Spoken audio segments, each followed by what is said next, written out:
खूप चांगलं झालं की तुम्ही खरं तर तुम्ही स्पर्धक आहात, तरी तुम्ही आता असं विचार नाही केला. म्हणजे नाहीतर कसं एक रनसाठी पळतो असं दाखवतो आणि परत येतो क्रीजमध्ये, असं होऊ शकतं की दुसरा रन आउट होतो. तसं तुम्ही नाही केलं.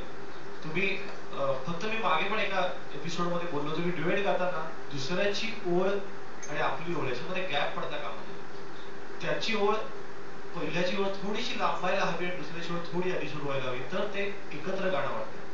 आता अजूनही तुमचं गाणं तुमच्या ओळी तुम्ही आणि तुमच्या ओळी तुम्ही गायला असं वाटतं. तसं नाही, तुम्ही दोघांनी मिळून या सगळ्या ओळी गायला असा फील यायला हवा होता. तुमच्या अंडरस्टँडिंगचं जे अंडरस्टँडिंग कमी वाटलं, कारण की ह्याच्याकडे जरा तुम्ही आणखीन सिरियसली बघायला पाहिजे त्या कोऑर्डिनेशनच्या दृष्टीने.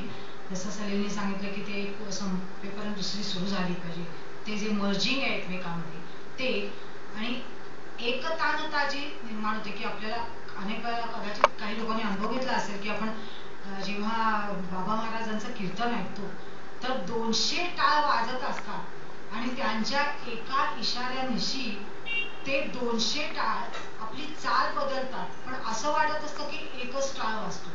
इतकं इतकं त्याच्यात ते नादब्रह्म निर्माण होतो असा मी अनुभव घेतलाय तिथे, म्हणून मीच वाचायचं. तेव्हा इतकं कॉन्सन्ट्रेशननी आणि इतकं एकतानतेनं की जसं काही आपण एक जीव होऊन गातोय खऱ्या अर्थानं असं वाटेल, असं तुम्ही जास्त लक्ष द्या. एवढं सांगायचं. गाणं तुम्ही चांगलं